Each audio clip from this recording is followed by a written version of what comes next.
statistical mathematical fact never has been down. has broken every single record. There is no asset that has come close. It's the only thing in the industry that was not touched, that was not hacked, and it never fails doing what it promised in 2009. It's never What's failed. the best performing asset the world has ever seen? And you'll Welcome find to out all of you that it's guys. Welcome. Welcome to another live space with Oliver Velez. Of course, my name is Oliver Velez. And today, once again, we're going to do another talk on my favorite topic, Bitcoin. That's right. Come on in, make yourselves comfortable. Grab the beverage of your choice. I have some tea here. Maybe grab something to take notes with. I'm a note taker, guys. I've always been, actually, since a kid. I'm a note taker. I'm old school note taker, guys. I never really, I do take notes in digital form on anything that I find that is interesting. That does come in handy for sure.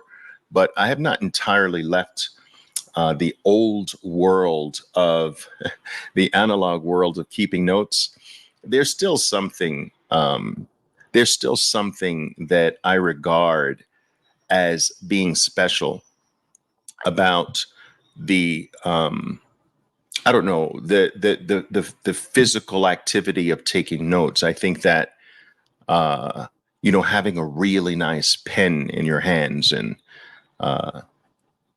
writing down something special, something that means something to you at that moment in time, in like a nice, I don't know, like a nice, I'll show you here, leather bound journal or notebook. All right. Just something that I still regard as special. All right. But I do take digital notes as well. All right. We are increasingly being sucked into the digital realm of existence. And we're pulled more and more away from the analog world or the analog existence. And we're becoming more and more comfortable with that. So as time passes, I become more and more comfortable taking digital notes as well. Initially, I wasn't comfortable with it at all. But this is it's a very interesting topic. And we are living in a very interesting transitional time for the human species, in my opinion, is because we're sort of straddling two worlds.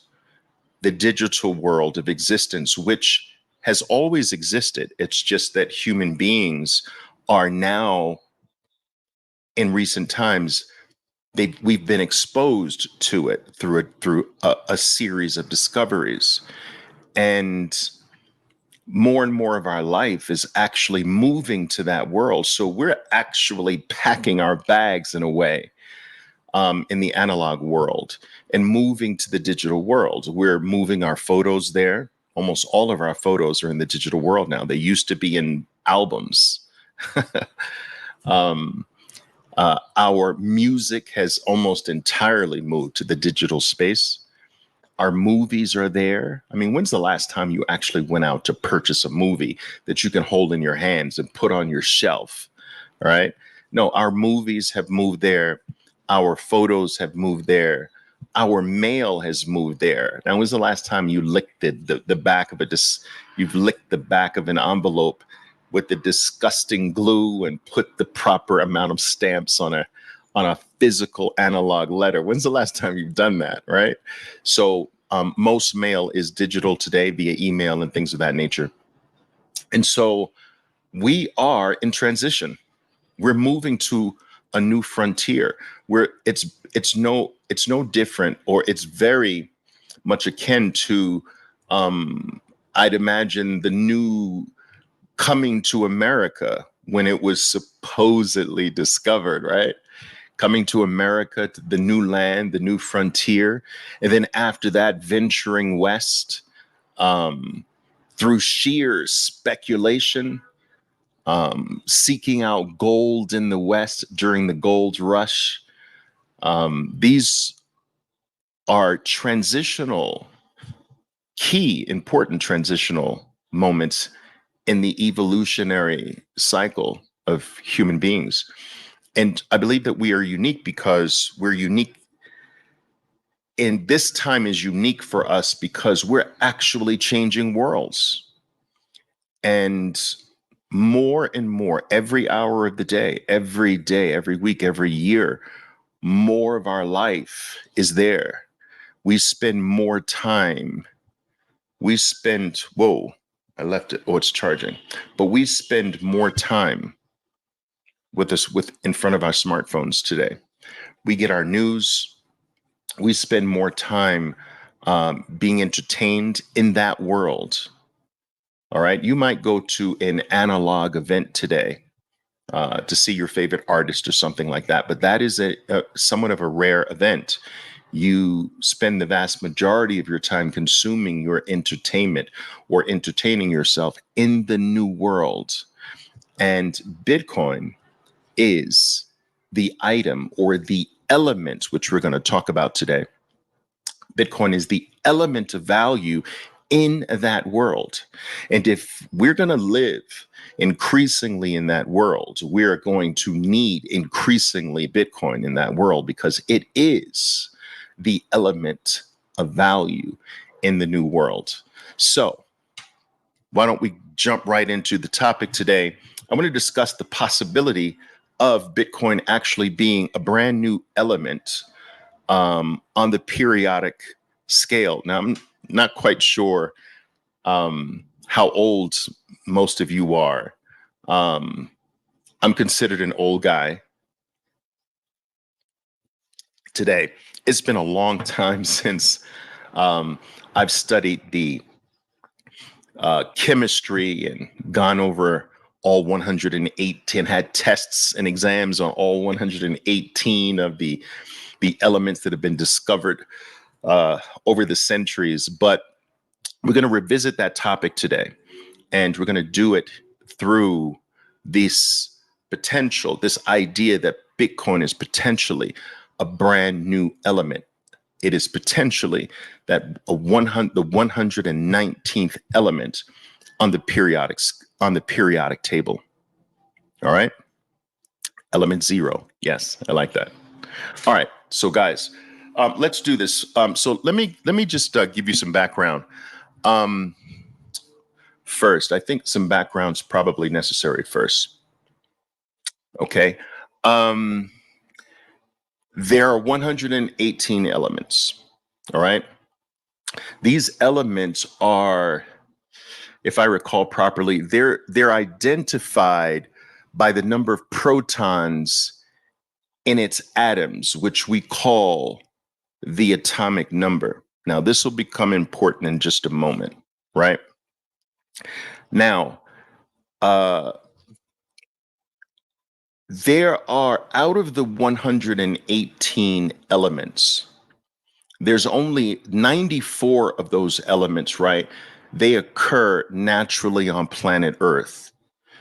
All right. So the rest occur out, in outer space, at the core of stars and things of that nature. But out of the 118, 94 naturally occur on Earth. And you have, and we'll get into what some of those elements are. Now, one such element, which was discovered, these 80, there are 94 elements that occur on Earth. They're out of all elements, I think there's 80 of these elements that have a stable isotope, meaning that they can't be broken down by any other element or any other force in existence. They're the base layer of matter. There is no more breaking down. Most things that exist can be broken down into smaller components, and there are layers underneath its existence, right? Well, these 80 elements of the 118, they have stable isotopes, which means that they can't be further broken down. One of those 80, they have one of those elements, I think, has almost a stable isotope with a half-life of over 1 billion times the age of the universe. So, why is that important? Elements are discoveries. You don't create them. So elements can't be created. They're not something that you create. They are discovered by us, right? They've always existed. Being unaware of them and then becoming aware of them is not an invention. It is a discovery of these elements. And I hope you see where I'm going. If Bitcoin is in fact the 119th element, if Bitcoin is an element, all right, with a stable isotope, it means that Bitcoin was a discovery and was not an invention. It used inventions.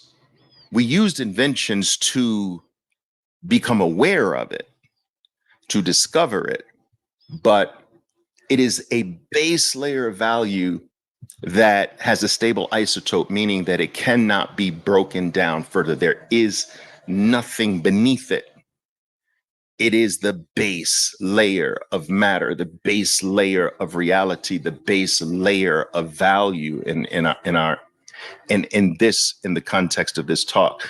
So, I find that very interesting. Now, let's go to the fact that these elements are discoveries.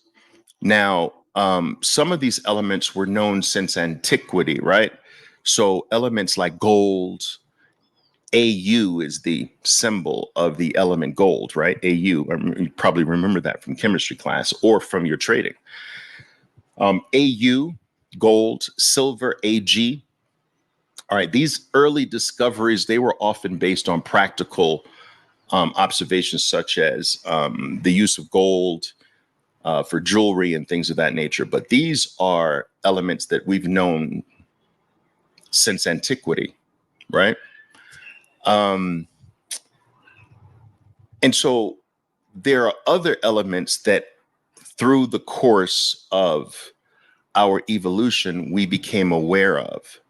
Now, there are some elements that required other things that were invented to discover these elements. So, for instance, developments in X-ray spectroscopy, right, gave us the ability, and radiochemistry. These things gave us or enabled us to be able to discover the radioactive elements. So I want you to think about this. Think about the fact that there was an atomic world that humans were never aware of because they couldn't see it. They couldn't really touch it or feel it or taste it or hear it. It didn't respond to the human senses. But this world, this atomic world, always existed since the beginning of time, even before mankind. But we were unaware of them. But it took other things to come into being through invention and through discovery as well, putting certain things together and creating things like the X-ray or the microscope. These were inventions, but those inventions led to discoveries. And this is where I believe most people take issue with my view that Bitcoin is not an invention, that it is not. It's one of the reasons why I just don't like to say it's a technology, because technologies are often, they're invented. Bitcoin is over and beyond a technology. It is technical, but it is over and beyond a technology. It is actually a discovery. So some people take issue with me with this because they say, Oliver, how can you say that Bitcoin is a discovery? That would mean that it always existed. And I believe it always existed. Just in the same way, these elements always existed, but some of these elements could only be discovered by us through some of our inventions. And this is where the lines get crossed. So follow my train of thought here for just a moment. All right, just a moment. Let's see if I can walk you through this. And I've done this before.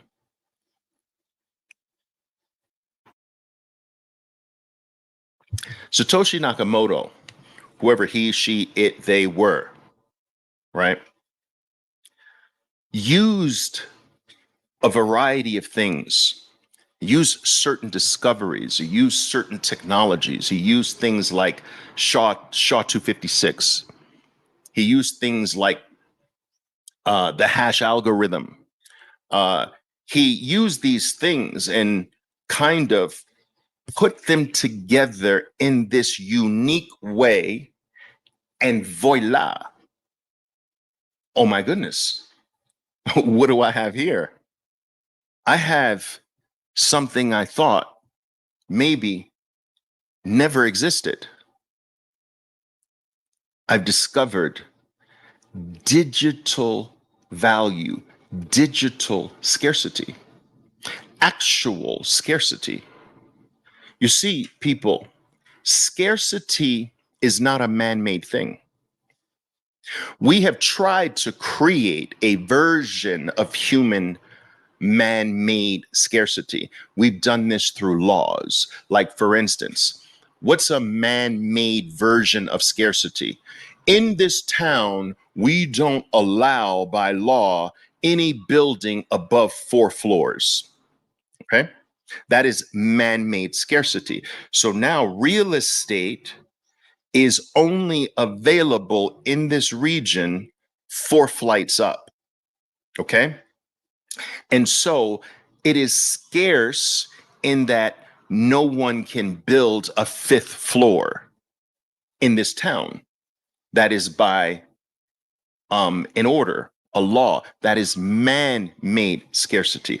We're not talking about man-made scarcity, because in that form of scarcity, it's not really real, because someone powerful can actually buy all the air rights, and this has been done, right? Buy all the air rights for dirt cheap. Why would a building sell air rights above them for dirt cheap? Because to the building owner, it's worthless. I can't build up there. This person wants to buy air above me. I'll take that money. And this has actually happened, where people have gone around, bought the rights above a building, the owner not being so sophisticated, believing like they want to buy air. I don't get this. They want to give me like $500,000 for all the air above my building. Okay, I'll take $500,000 for that. And there are these people have gone around buying cheap air rights above buildings and then going to work after they own the air above these buildings that cannot be built above 4 floors, right?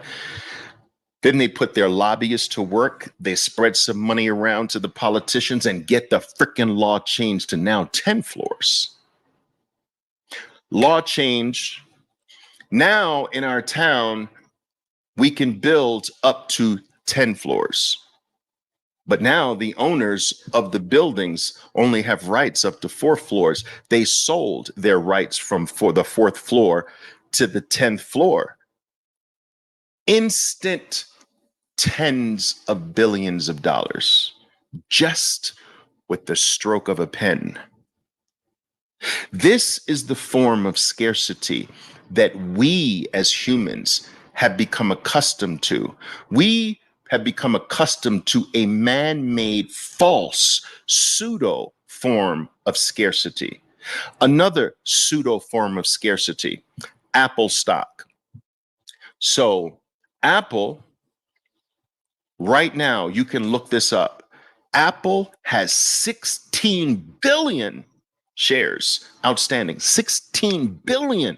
There's only ever going to be 21 million Bitcoin. Well, Apple has 16 billion shares floating around.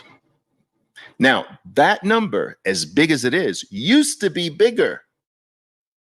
They were convinced to go on a share buyback program where they were going to reduce, because they had so much cash, right? They're going to reduce the number from 20 billion down to whatever number.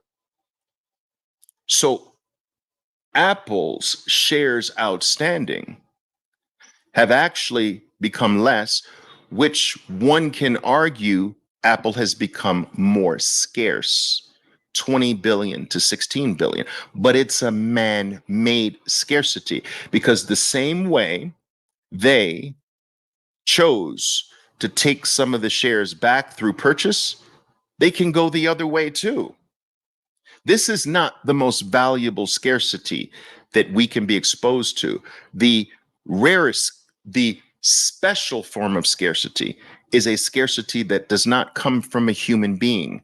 It is naturally scarce, and no human being can affect or change the scarcity. This is what was discovered. This was the element discovered in this new world that we are moving to. We are moving to a new world. We are moving to a new frontier. More and more of our life is being sucked into a brand new universe. In this universe, there must be other elements. All right. An element of value. Bitcoin was discovered there. Satoshi Nakamoto took SHA-256. He took the hash algorithm. He took SHA-256. He took this. He took that. Mixed it all together, just like a chef. I'll take this ingredient, that ingredient, this ingredient. Whoa! What is this? Holy shit! You mean true scarcity exists here? I just found true scarcity? My God. This is life-changing. You see, people, the internet was an invention that allowed human beings to discover the new world. The new world always existed. The internet, a discovery, allowed us to discover the digital universe that our life is being sucked into. Photos, music, videos, movies, mail. Some of your best relationships are digital. Your newspapers are there. Most of your books are there today. All of the things you used to cherish in the old world, they are now in the new world. There are relationships that I have. I am with people every day from all over the world. Some of my traders, I've never met them, but I'm with them every single day. They become special to me. I wish their kids happy birthday. Their kids digitally come to me on the screen. Hi, Oliver. I've never met them. I've never touched them. I've never really, truly looked into their physical eyes ever. And I've known them for years. I've watched kids. I know when their kids were born. I have special relationships with people that I've never actually met in the analog world. Some of my special relationships are digital. Almost everything in our life is becoming digital. And at one point, all of it will be there, from the people who clean our homes to all of the mundane activities will be done in the digital world. And so there has to be value there. But the internet allowed us to discover this new frontier. And it began sucking human life into the new frontier, into itself, leaving the analog world. But we never thought that scarcity could exist in this new world. See, we knew that there was various forms of scarcity in the analog world. Like gold is a form of scarcity. It is man-made, by the way. Gold is infinite. What makes it scarce is human inability. As the ability of humans rises, so does the quantity of gold. So in the thousands upon thousands of years ago, the way you found gold was with a pickaxe and a shovel, right? That's how you discovered it. That can only dig so deep. So when all the world had was pickaxes and shovels, gold was scarcer than it is today. Why is it less scarce today? Because our technological ability was heightened, giving us the ability to dig deeper, making gold more plentiful. That's not real scarcity. Gold does not have real scarcity. Gold has limited scarcity through human limitation. It also has scarcity based on price. So, for instance, there are mines where it is everyone in the world knows there's gold in that mine. Everyone in the world. It's proven that gold's there in abundance, but it's not profitable at $2,300 an ounce. So nobody mines there. But let gold go to 4,000. Those mines will open. The dust will be blown off some of that machinery that's sitting outside that mine. And you're going to see a lot more gold come into being or come above ground. So gold has this pseudo scarcity based on human limitation. Our technology can't just dig that deep yet. And we haven't learned how to dig beneath the oceans yet, because there's a tremendous amount of gold below the oceans. So human limitation and price limitation. We have never, as a human species, we've never had the truest, purest form of scarcity that has nothing to do with human limitation, that has nothing to do with technological advancement or the lack thereof, that has nothing to do with price. For the first time, a form of discovery that is 100% pure, not created by man, not influenced by man in any way. And that's Bitcoin. And when you really see it this way, people, it takes on just a far more sublime meaning that, my God, this existed since antiquity. This existed before man. We're just pulling the covers back and whoa, here it is.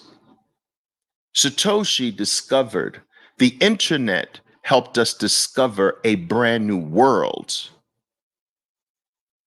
a world that began sucking our lives into it, a brand new frontier.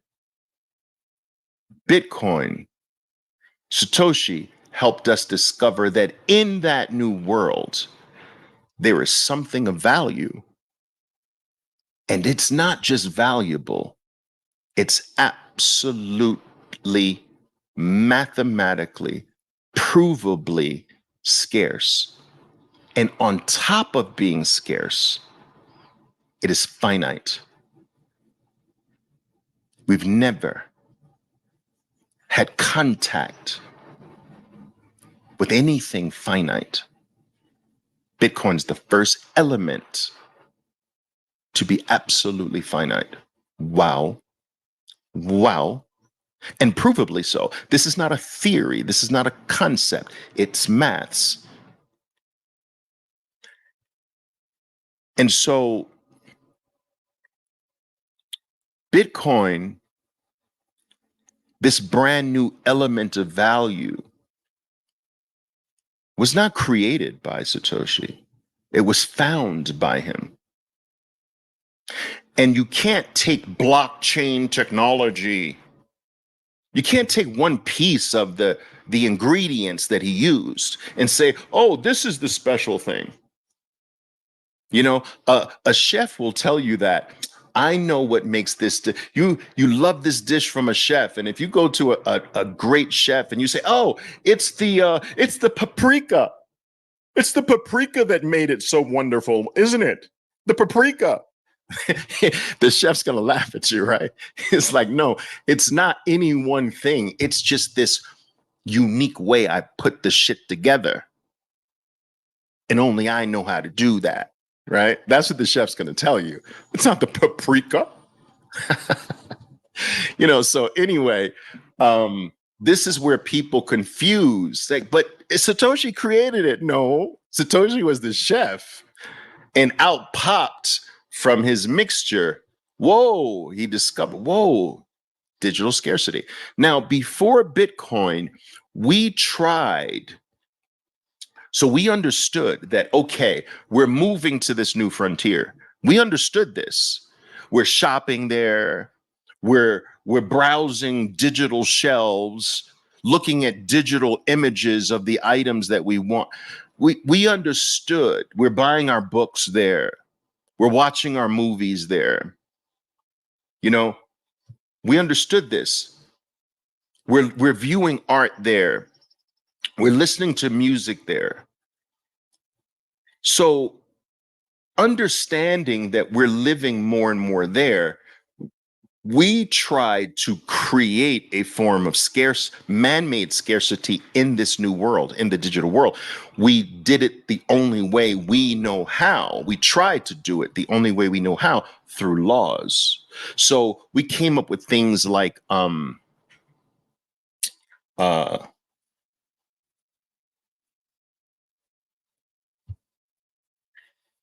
digital property rights. What's a digital property right?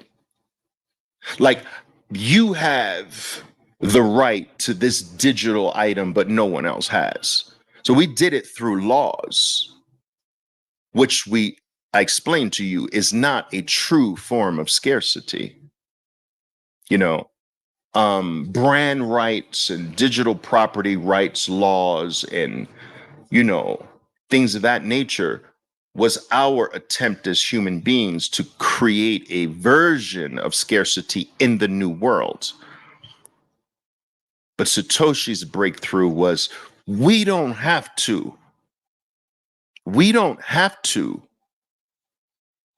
create anything regarding value and scarcity there. I found it. It's Bitcoin. And today, whatever you put on Bitcoin's time chain, blockchain, right, is there forever. And no human being can remove it, touch it, change it, alter it, manipulate it, confiscate it, degrade it, debase it. And it'll be there for thousands of years. Now, when I say things like that, people say, Oliver, man, you've gone off your rocker. Whew! You've gone off your rocker. Man, Bitcoin's going to be around thousands of years. Yes, every element. It's not. Discoveries are forever. What discovery no longer exists today? We discovered fire millions of years ago. Still around? Oh, the number zero. The Pythagoreans did not create the number zero. They discovered the number zero, right? Still around? Once you discover something, it's never undiscovered, ever, ever, ever. Thousands upon millions of years. Look at this. Well, no, I won't show you that yet. So my point is that discoveries, especially discoveries of elements and things like scarcity, they last forever. And here is another interesting point. You can't discover it twice. There's no second discovery. Like there's no way, okay, I know this dude discovered fire, but I'm going to discover another fire. Really? Oh, wait. There's the Pythagoreans discovered the number zero, which changed the course of human beings. Zero changed the course of the entire human species. Oh, the Pythagoreans discovered it. I'm going to discover my version of zero. I'm sorry, it doesn't work that way. Hello? Oh, wait, electricity. What's this thing? I discovered electricity. I want my own, I want a different version of electricity. Discoveries don't work that way. Inventions, yes. Discoveries, no. One. When I say Bitcoin only, it's because I understand it as a discovery. There's no alternative discovery. I just, when atoms were discovered, right? We never knew they existed. When they were finally discovered, Nemesis said, well, you know what? I'd like my own version of atoms. I'm gonna go discover my own version. There's no alternative atoms. There's no alternative zero. There's no alternative fire. There's not even a freaking alternative wheel. There's no alternative, there's not even an alternative internet. There's no alts here, guys. This is outside of having a number two. There's no number two. There's no offshoots.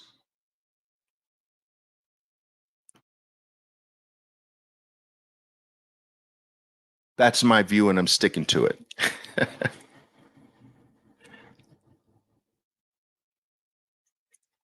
Yeah. It's pretty amazing, though. It's pretty amazing. Well, if you ask me, it's pretty amazing. So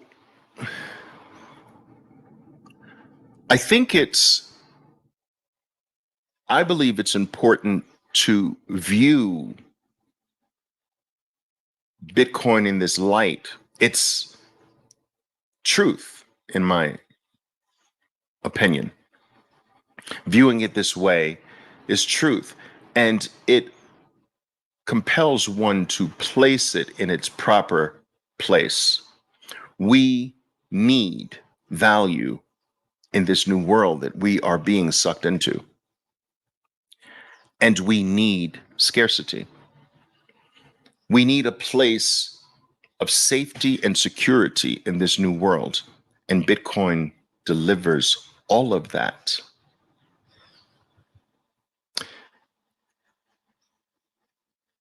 And I believe that for these reasons and many more, Bitcoin is eating the analog world. The digital world is sucking the analog world into it. It's a black hole.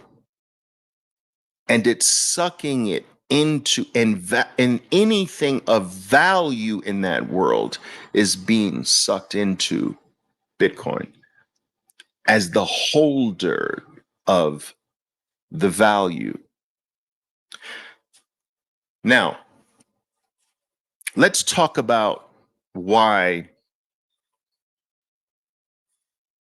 I am constantly referring to or mentioning the fact that Bitcoin will rise in value forever. Forever. This is its nature. There is no point in the future where Bitcoin stops increasing in value. The rate might change, but the increase will never change, ever. Bitcoin will increase in value forever, for eternity. And the reason is because human ingenuity, human productivity, human value will rise forever. And that human value, that human productivity will be more and more in the digital world. That human productivity, that human value will go up forever. We're far more productive today, far more valuable today than 1,000 years ago, than 100 years ago, than 1,000,000 years ago, right? That's not going to stop one day. It's going to keep going. Value is going to keep rising. And that value is going to increasingly go into Bitcoin. So if the productivity, ingenuity, and value of the human species will never stop rising, Bitcoin's value will never stop increasing. Now, here's the thing that I think is very important to understand. Bitcoin, I want you to imagine if I can, if I can get a cylinder real fast here, but I want you to imagine a cylinder, right? Or better yet, you can imagine a wine decanter, right?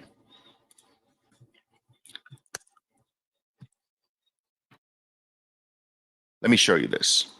This will demonstrate what I want to demonstrate to you. This will more clearly demonstrate what I want to. We can take this. Okay, so let me do this. Let me bring this up for you, and you'll understand what I mean by this. All right? Hang with me just for a moment here. Love this, guys. I freaking love it. All right, let's say. All right. I freaking love it, man. I love it, man. I love it. Okay. I don't know if I can. Oh, can I do it like that? Okay. All right. So here's a bunch of decanters, right? And I want you, we can take any one, but let's just take the one furthest on the left-hand side. Now, notice how the decanter is kind of fat at the bottom and it gets narrower toward the top. Now, I want you to imagine pouring wine, value. I want you to imagine pouring wine into the decanter. At first, you're supposed to, you see that little, I don't know if you know wine. I was a wine collector and was completely obsessed with wine, a lot less now. But in the middle of the decanter, right, is this little bubble. That's where you're supposed to pour the wine to hit the middle of that little bubble in the middle. What this does is it sort of breaks open. The wine's been closed for a while. It breaks it open to start breathing, and the wine is supposed to spill from that bubble to the bottom, right? You're not supposed to let it hit the sides. A lot of people do this incorrectly. So anyway, that's why the bubble's there. Anyway, the wine will hit that bubble, travel down the sides of that bubble to the bottom, and it will start moving sideways. But it only has so much width sideways to move. After enough wine has reached the capacity of the width of the decanter, what direction does it move? It moves up. Do you understand what I'm saying? You following what I'm saying? So wine goes in. When it first hits the bottom, it moves sideways to the edges of the decanter, right? And after there's no more space, but more wine is coming in, it can't move sideways anymore. It can only now move up. Move sideways at that level, then moves up. Moves sideways at that level, then moves up. Sideways, up. Sideways, up. Now, this is how I want you to view Bitcoin. It can't move sideways.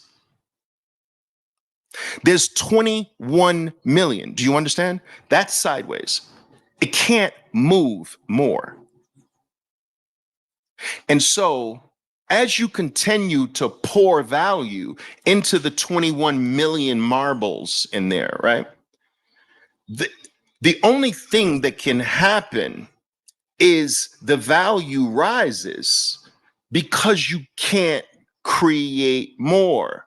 There's no width in Bitcoin beyond 21 million. But value will go into it forever, for eternity. So Oliver, how do you believe that? Dude, it's the most secure network human beings have ever had. What do you mean? We're going to put everything there. Anything we hold dear is going to go there. Anything of value is going to go there. Everything else is not secure. This is the only secure thing available to the human race today. Never been hacked, hasn't been down once in the last 10 years. Not a hiccup, not a this, none of that. It's the safest, most secure thing human beings have ever had. Bitcoin's message is if it's valuable and you want to keep it safe and you want to make sure that no human being can touch it, fuck it up, debase it, steal it from you, confiscate it, make it less, draw graffiti on it or whatever, put it here. It's the ultimate universe's vault. Do you understand? The world will place their value in Bitcoin, and continuously so. The consensus organization has estimated, whatever the name of that organization is, right, has estimated that there will be 10 billion people on planet Earth by the year 2050. That's not that far away. That's 25 years away. 10 billion. There's 2 billion more people coming here. They're joining us, right? 2 billion more people are going to join us. They're going to be Bitcoiners. They're going to put their value in Bitcoin. There's billions of more people after 2050. They're going to put their value in Bitcoin. That's over and beyond the world we have now, where I showed you on my last talk, there's $900+ trillion of value if we stop the show right now. If we stop the show right now, not another human being is born from this point onward. There's $900 trillion that will, in pieces and increasingly so, move to Bitcoin. Why? Because it's more secure. Because no human being can fuck it up. No human being can touch it. No human being can debase it anymore. No human being can get their little dirty paws on it, trick you out of it, steal it from you, confiscate it from you. Dude, I'm telling you, it's only lack of understanding right now that's holding this back. And as more and more people understand, the same way as more and more people understood the value of the internet, more and more people went there. More and more people lived more there. More and more people began to do their activities there. They began to read their books there, watch their movies there, look at their photos there. You understand what I'm saying? So it's only a matter of time, but it's already happening. It's already happening. Take a look at this. You think it's not already happening? Let me show you. So if we take a look at this, give me a second here.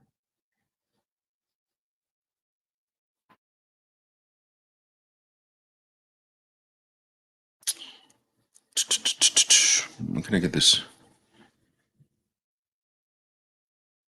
Oh, there we go. I've shown you this before. Bitcoin is basically on par with Meta, 910. All right.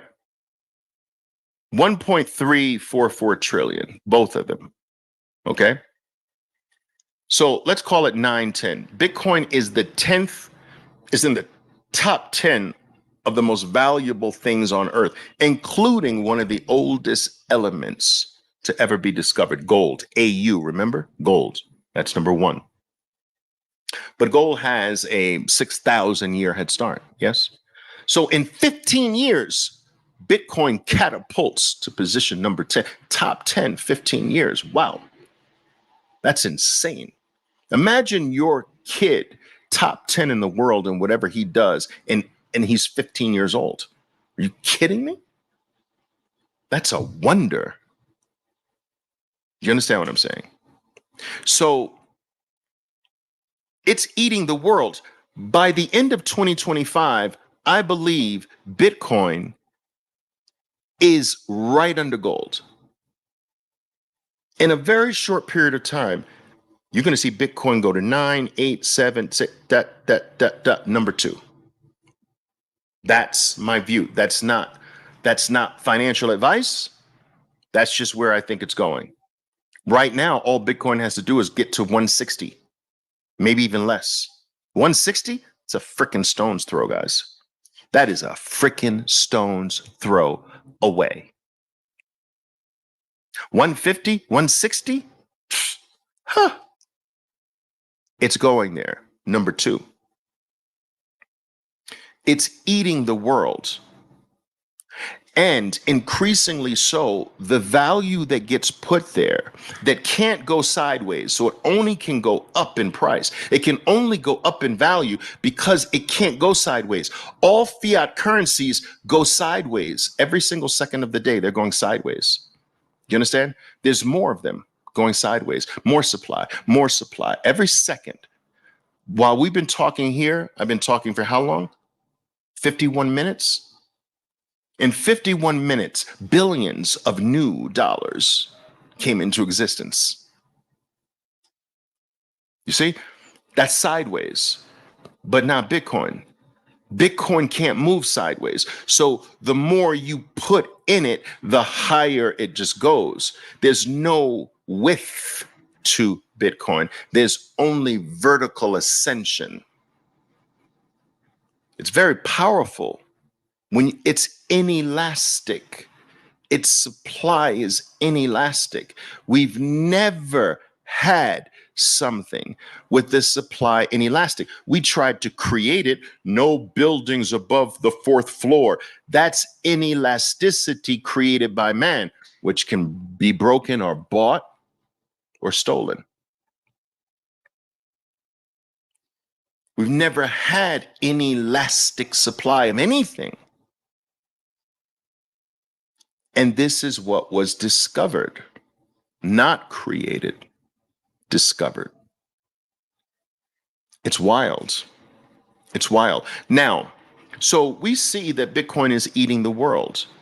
It's moving at a rapid pace up the rank. Now, guys, this is out of, look at this. This is out of how many? Let's look at how many assets that it passed in 15 years. What does it say? 8, do you see this number up there at the top upper left? 8,000, I'm going to highlight it. 8, are you kidding me? 8,361. It's in the top 10. Oh my, out of 8,361 assets in the world, it is number 10. Top 10. Wild. Now, let's go to fiat currencies, shall we? All right. Let's go to the shit coins, the fiat currencies of the world, right? We can do that. Where does Bitcoin stand as far as what many people refer to as the world's money? Okay. Here we go. Here is, oh, I did the wrong one. Did I do the wrong one? No, I did the right one. Here is where Bitcoin stands. So look at the yuan, the Chinese yuan, US dollar, number 2. And this is priced market cap in Bitcoin. They're pricing it in Bitcoin here, right? So check this out. Go all the way.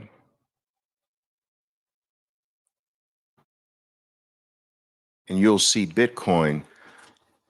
I was saying Bitcoin is the 16th most valuable currency. I hadn't checked it in a bit. It's risen up the ranks from the last time I saw this at 16 to the 13th most valuable money on planet Earth. I don't know about other planets. You know, I'm always joking with you like this, right? I've yet to do intergalactic travel. I do know this planet. 13th most valuable currency in the world. Top 10 asset in the world on this planet. And it's a baby. It's a little baby. It's a little baby. Cuckoo caca, cuckoo caca. I mean, gold is freaking 16,000 years. How old is Apple? How old is freaking Apple? How old? Let's see. How old is Apple Inc? Apple's 48 years.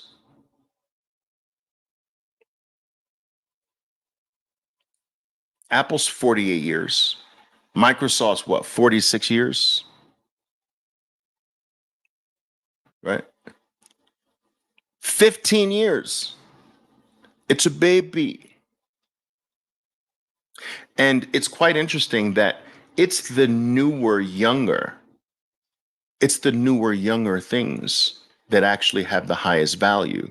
Why? Because the newer, younger things are living and serving the digital world. What serves the new world will always be more valuable than what serves the old world. Horse carriages used to serve the old world. The automobiles served the new world. Do you understand? And before that, you know, we had horse carriages for thousands and thousands of years. When's the last time you've seen a horse carriage? I mean, you know, you might seen it at some unique place, but you know what I'm saying. Whatever serves, automobile manufacturers are far, far more valuable than horse carriage manufacturers. They still exist, but they're a pittance of the value. And these were some of the richest, wealthiest people on earth when horses drove the humans around. Do you understand? So, whatever serves the new world is always exponentially more valuable.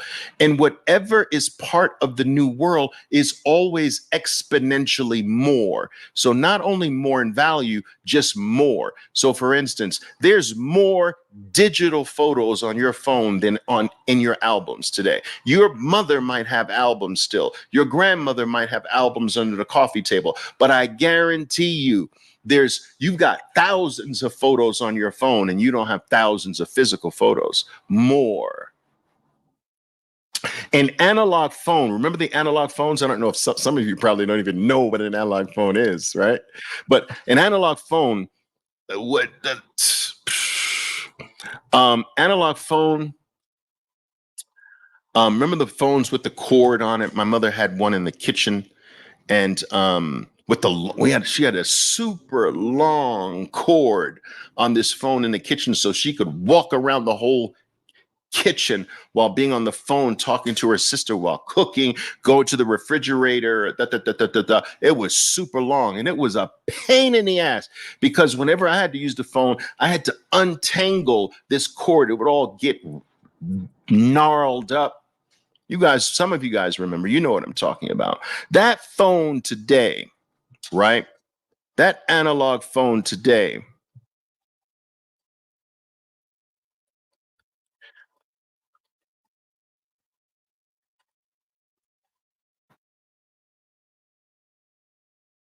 we can pick one. Take a look. That analog phone today, guys, the phone that served the old world, take a look.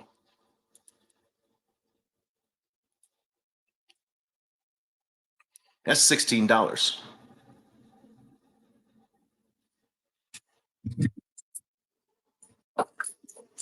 16 bucks.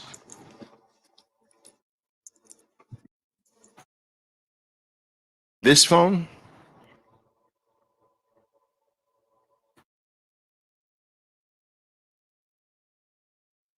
this phone cost me $2,000. More valuable. Why? It serves the digital world. It serves the new world. Whatever serves the new world will always be more valuable. Bitcoin serves the new world. It will be more valuable than whatever served our old world. Are you picking up what I'm laying down? Are you connecting the dots, Anon? Are you sure? There is nothing in the digital world that is not more valuable than its analog counterpart. Nothing. Do you understand? Nothing. And if it's smaller at the current moment, it won't be forever. And not only does the digital not only does the digital replacement of the analog thing that it is replacing, not only does it doesn't go to the value, it goes so far past the value that it's almost incalculable. Like the value of an analog phone is 16 bucks. This is 2,000. That's orders of magnitude more valuable. There's far more music in the digital world than there is on frickin' vinyl albums in the world. By orders of magnitude. Do you understand? Companies today that serve the new digital world, they're $1 trillion assets today. We never had $1 trillion assets before the digital world. Exponentially more valuable, not equal value, exponentially more. Now that we've gotten that settled, here is the kicker. Here's the kicker, guys. Are you ready for the kicker? You sure? No, you're not ready. I'm not ready for the kicker. Yeah? Ready for the kicker? Okay, here's the kicker. Check out the kicker. Check this out. Here is the kicker, and I will end on this, guys. This is crazy. Here's the kicker. What's the number one asset in the world? I'll wait. Gold. What number does it say gold is valued at there? I'll wait. Got it? 15 trillion. 15 and a half trillion. 15.5 trillion. Okay. Is gold digital? Is it serving the digital world or is it analog? I'll wait. It's analog. What's the digital counterpart for gold? I'll wait. It's frickin' Bitcoin. But what is the value of Bitcoin? 1.3 trillion. People, are you following my train of thought? I'm leading you to the well. Are you drinking? Are you drinking? We've just established that never is the digital version of something ever less than the analog version. Ever. And if it is, it won't be for long. And we've already established that the digital version, the value is orders of magnitude always more than the analog version. So if gold is 15 trillion, the analog version is 15 trillion. That's the phone that's 22 bucks, right? If the analog version is 15 trillion and Bitcoin's the digital version of that, then naturally it doesn't just go to 15 trillion. That would be like the iPhone going to $22. It's going to go orders of magnitude beyond the analog version of itself. Gold was just the warm up for human beings. Do you understand? The same way horse and carriage was just the warm up for automobile travel and air travel. Gold was just a warm up for value. Self sovereign value was the warm up. We've got the digital version now. And we got to lock ourselves in, seatbelt and all, because this thing is gonna freaking be a rocket ship past that 15 trillion. So what's orders of magnitude past gold? 100 trillion? 200 trillion? 500 trillion? At those numbers, it doesn't even matter. Just knowing that it has to go there. It has to. I don't make the rules. Sophisticated says 100x. Yeah, something like that. It's gotta be. You can't tell me that Bitcoin's not 100 times more valuable than gold. Come on, for real? Can't tell me that. Can't freaking move it. If you can't tell anybody you have it, you want to see some violence? You're like, Oliver, I've never experienced violence in my life. I'll tell you how to experience some violence in your life. Put $1 million of gold in your house and start telling everybody you got $1 million in gold in your house, and you're going to know violence. You can't tell me that Bitcoin is not 100 times. It's more like 1,000 times better and more valuable than gold. I say 1,000 times. I like this. Yeah, Bit Warrior says, just bought more Bitcoin after listening to this. That's the goal, man. I have a lot of people tell me, Oliver, man, every time I listen to you, I smash by some Bitcoin. This is why people, if I could do one thing, if I could just make you understand that you shouldn't be worried about price right now. My God, we're going way past 15 trillion.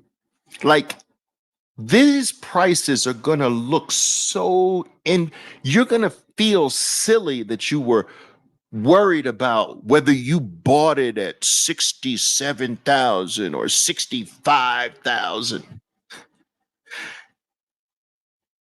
Listen, for me, Bitcoin's a rounding error all the way to 100 million in total capitalization. Surrounding error. These are pennies we're talking pennies where this is going. Do you understand? And we can look at it. If we were to take, this is not a this is not a fair comparison, but it'll still drive the point home. Bitcoin, I mean, Apple came into existence, right? 48 years ago. It was founded on April 1st, 1976. Okay? 1976. Now, That means that in 1991, right? Apple was 15 years old. 1991. This is before some of you were born. Apple was 15 years old in 1991. Think about people worrying about the price of Apple in 1991. Doesn't it seem silly now? Like, dude was panicking in 1991 about the price, right? In Apple. You know what I'm saying? Like, guys, it's too early to be price driven. It doesn't matter. Just when you have shitty government paper that you don't need, put it there. It doesn't matter what the price is.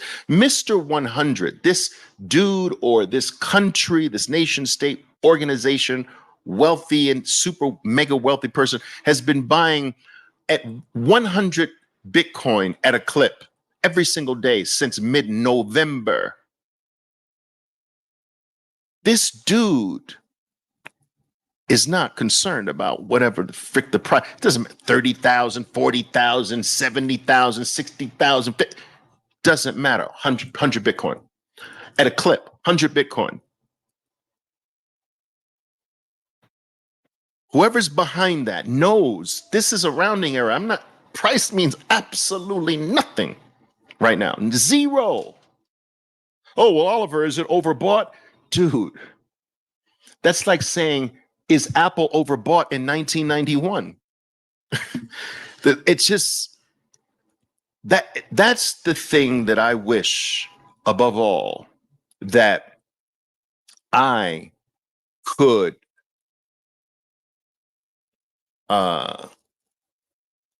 get most people to understand, that you're worried about something that is so meaningless right now. No, no one's going to care, and no one's going to be impressed. And when you tell them Bitcoin's $4 million, and you know, I got Bitcoin at 64, at 65 instead of 67. Dude, you're not even going to care. It's a freaking rounding number. It's change. Do you understand? It's change. It's not even that, really. Guys, in 2003, we'd gone through the dot-com collapse, which brought almost everything down to its knees. And just as we were coming off of this massive dot-com bubble burst, right? Things started to improve a bit. Everything's coming off of its knees. We got past that, and boom, September 11th happens in 2001. So the collapse happens in 20.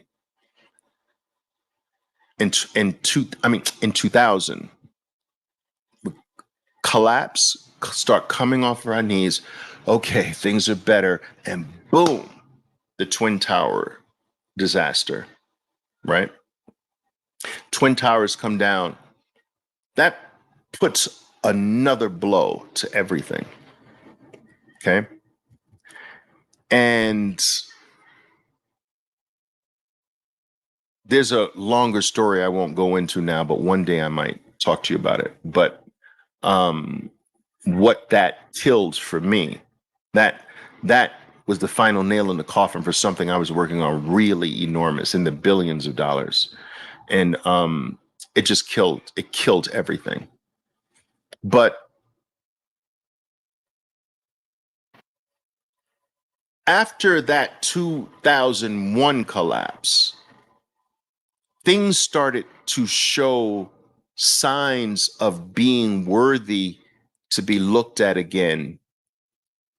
And if you've been in the space long as I have, you understand that this is where the biggest wealth is created. It is after collapses, right?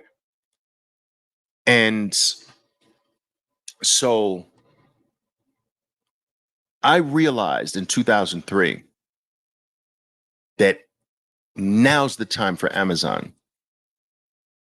It was in 2003. Now's the time for Amazon. And guys, if you think I'm obnoxious about Bitcoin, if you think I'm obsessed about Bitcoin, if you think I'm annoying about Bitcoin, if you think I'm annoying when I call you a shitcoiner and get out of here if you're talking about anything else other than Bitcoin, you think that now? I was worse with Amazon. I didn't want to hear anything else. Do you understand? I pounded the table as hard as I could. I tried to stuff as many people in Amazon as I possibly could in 2003. It was the only thing I talked about. Every dinner, if you were doing dinner with Oliver Velez, you were talking about Amazon. If you wanted to have a single conversation with me, you were going to talk about Amazon. I pounded the table on Amazon. I told people that if you have little kids now, they will be set forever, for life, if you do Amazon now. This was my message. And I had several thousand traders of mine actually followed me in the Amazon play.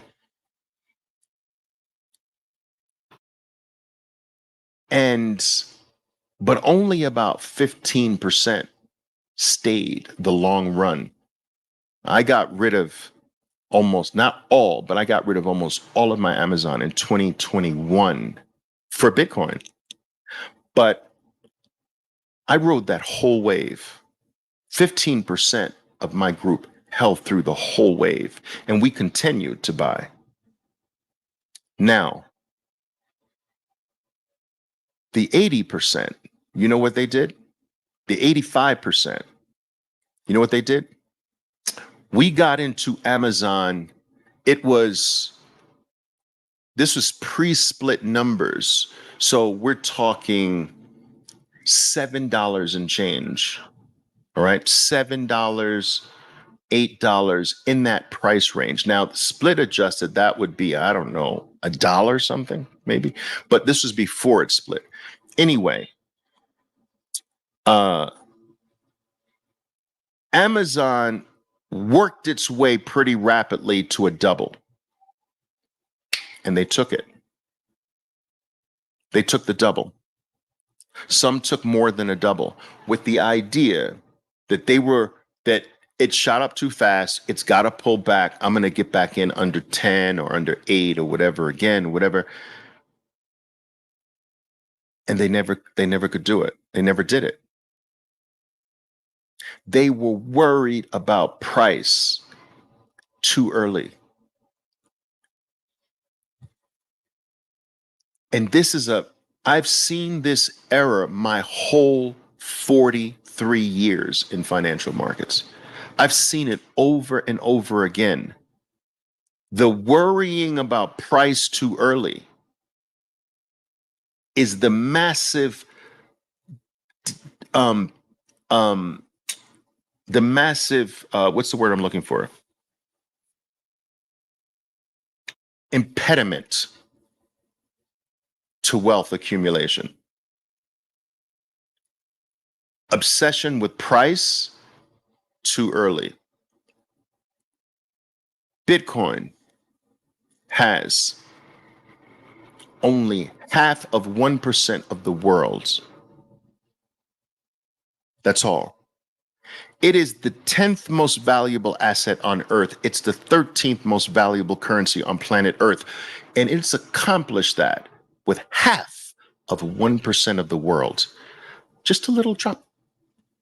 A little drop has spurned this. Just a little taste of adoption has spurned the 10th most valuable asset in the world, the 13th most valuable currency in the world. This is too early to be, half of 1% is too early to be thinking about selling, to be thinking about, oh, it's overbought. Nothing's overbought with half of 1%. There's 99.5% more. You start worrying about that shit when you're like 90%. Half of 1%? I wish we could remove the price, the US dollar denominated price, and just say, all right, how many Satoshis do I have? This is the one wish that I wish, this is the one thing I wish I could get through. Stop freaking focusing on price and getting scared of it. It's just an exchange rate right now. It's too early for that. You don't want to worry about price in Apple's 1991. You don't want to worry about Amazon after it's collapsed 98%. That's not the time you worry about price. You know?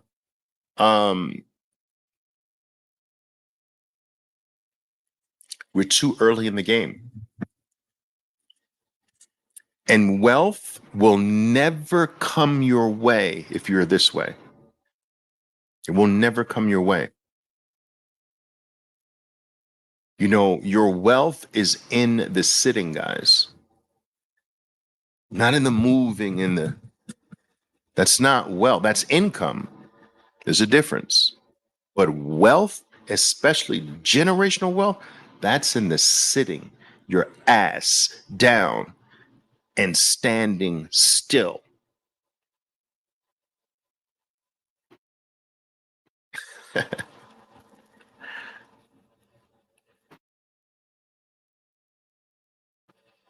That is true.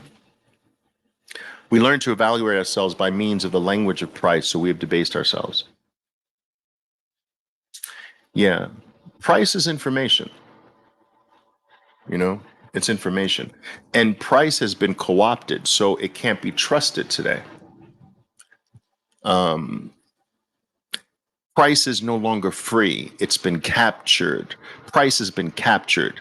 There's a dude that shows up on television yesterday, Kashkari, Federal Reserve Chairman of Minneapolis or some shit like that. Opens his mouth and the price of everything collapses. That shit only happens in clown world, right?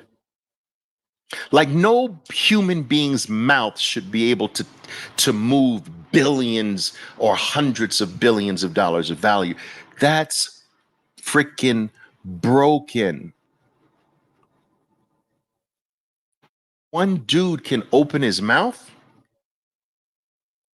Like, in what world is that good? In what world is that a good thing?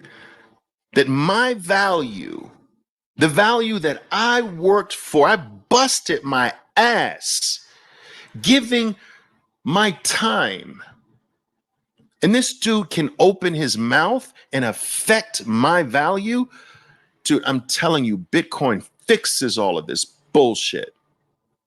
Another dude shows up on television. His name is Jerome Powell. And this dude can open his mouth. This dude can change the price of my money. My money, the money that I'm saving, the money I'm using for my family. He can affect that. Like what worlds have we come to accept here? I want out of that world. Do you understand?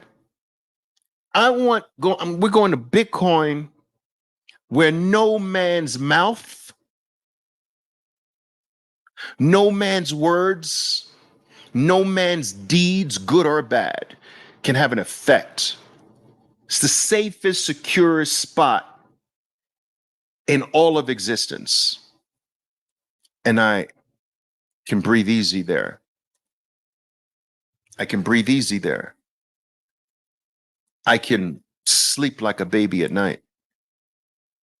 And I don't believe your shitty dollars, your shitty Japanese yen, your shitty Argentinian peso.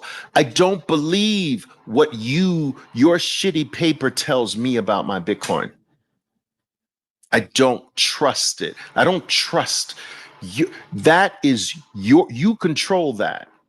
And I'm not going to use that to tell me that the scarcest thing on earth, the hardest money on earth, is what you say it is. You're telling me this thing, this new element in the universe is $60,000, $67,000. I don't believe you. You're a liar. So I'm just going to buy up as much as I possibly can because I know the truth ultimately will prevail. I know where digital assets go way past the analog version. I know this. And I don't believe what the dollar wants to tell me. That's in somebody else's control. I only trust Bitcoin now. All right, guys. All right, guys. Love you to death, man. I'm very glad you're here, guys. If you found anything tonight of value, I appreciate that. Thank you very much, Juan. Anything I have of value today. Please understand that all of my talks do wind up on my Bitcoin podcast called Bitcoin Unleashed. Go look for that. It's on YouTube. It's on Spotify. It's on Fountain App. It's on all your popular podcasting platforms. Subscribe to that. Absolutely free. I do not ask you for money. I just ask you to look. That's all I ask you for. And so do your thing, guys. Go to work. Stack harder. All right. We're in good hands with Bitcoin. We're in good hands. All right, guys. Ciao for now. Boom. My name is Oliver Velez, and I am your 13%er Bitcoiner. Be safe out there, and until next time. Boom.